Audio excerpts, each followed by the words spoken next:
வணக்கம். நான் உங்கள் PKK life designs with PKK. இனி ஒரு அழகான செய்தியோடு உங்களை சந்திப்பதில் மிக்க மகிழ்ச்சி.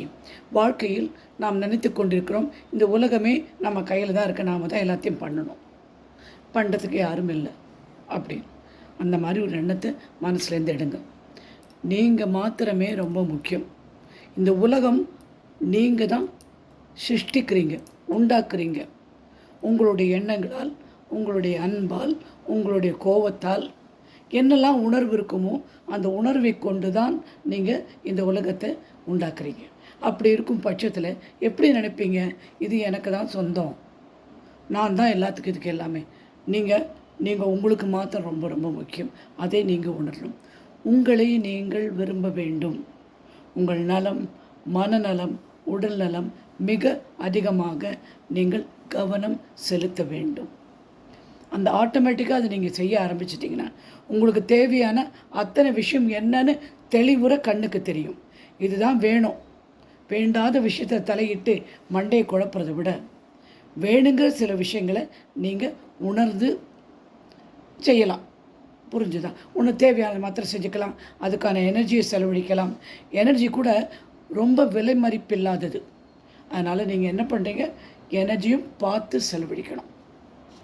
இந்த ஒரு சூழ்நிலையில் நீங்கள் கடவுளை நம்புங்கள், பிரபஞ்சத்தை நம்புங்கள். உங்களுக்கு வேண்டுவன அனைத்தும் கிடைக்கும். பிரபஞ்சத்தை நீங்கள் நம்பினால் இந்த மாதிரி ஒரு மனநிலை காமா, எனக்கு என்ன வேணும், என்ன மாதிரி நிம்மதி வேணும், அவன் கஷ்டப்படுறானே, இவனுக்கு செய்யலை, அவனை கஷ்டப்பட்ட அவனுக்கு கஷ்டமாக இருக்கான், அது கூட நிவர்த்தியைப்பார், ப்ரேயர் பண்ணு, பூஜை பண்ணு, அஃபர்மேஷன் எழுது. அப்படியே நீ செஞ்சால் உனக்கு ஆட்டோமேட்டிக்காக உனக்கு வேணுங்கிறது எல்லாமே கிடைத்துவிடும். கிடைக்கிறதுக்கு இல்லாத ஒரு விஷயமும் கிடையவே கிடையாது. நீங்கள் கேட்க விரும்பினால் பிரபஞ்சமும் பேசும். இதை செய், இது செய்யாதுன்னு தோணும் சில நேரம். இது செய்யத்தான் வேண்டாமா டைலமாவில் இருந்தால் செய்யாமல் விட்டுடணும். அதுதான் பிரபஞ்சத்தோட வேலை. புரிஞ்சுதா?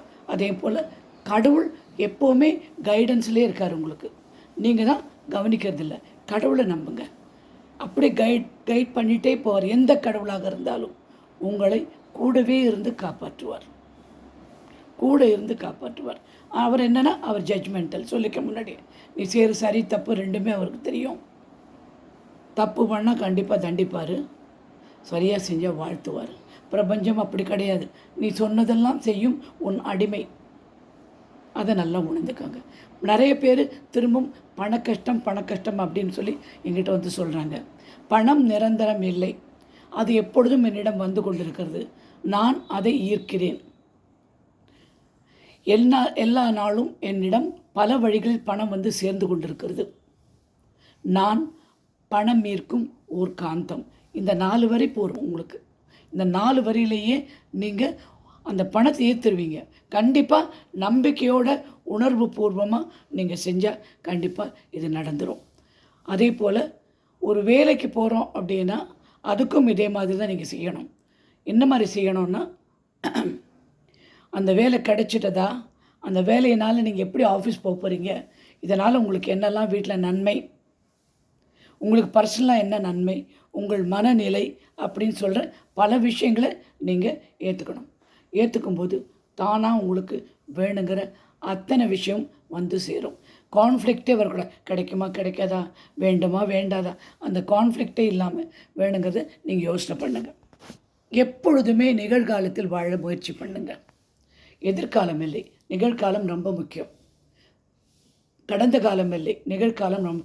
இந்த நிகழ்காலம்தான் எதிர்காலத்தோட ஆணிவேர், ஃபவுண்டேஷன், அதோட கடக்கால். இதை போட்டால் தான் இந்த ப்ரெசண்ட்டில் live in the present, think about the present. இதை நினச்சி நீங்கள் யோசனை பண்ணிங்கன்னா அதுக்கேற்ற மாதிரி உங்களுடைய எதிர்காலம் நல்லபடியாக முடியும். இனி ஒரு அழகான செய்தியோடு உங்களை மீண்டும் சந்திக்கிறேன். ஒரு சின்ன பரிகாரம் சொல்லிவிடுகிறேன். ஒரு கண்ணாடி டம்ளர் எடுத்துக்கோங்க. அந்த கண்ணாடி டம்ளரில் ஒரு 5 ரூபா காசு, ஒரு 5 காசு அந்த அரிசிக்குள்ளே போட்டுட்டு அப்படியே வச்சிடுங்க. ஒரு தென்மேற்கு மூலையில் வச்சா ரொம்ப நல்லது. அதை வந்து ஒவ்வொரு வெள்ளிக்கிழமையும் காலையில் 10:30 மணிக்குள்ளே அதை செய்யணும். நீங்கள் திரும்பியும் அதே இதில் அடுத்த வெள்ளிக்கிழமை மாதிரி 9 வெள்ளிக்கிழமை போட்டுட்டு அந்த காசை எடுத்து ஒரு மஞ்சள் துணியில் முடிஞ்சு வச்சுக்கோங்க. உங்கள் குலதெய்வம் கோயில் போகும்போது அந்த உண்டியில் போட்டுருங்க. பணம் உங்களிடம் நிரந்தரமாக நின்றுவிடும்.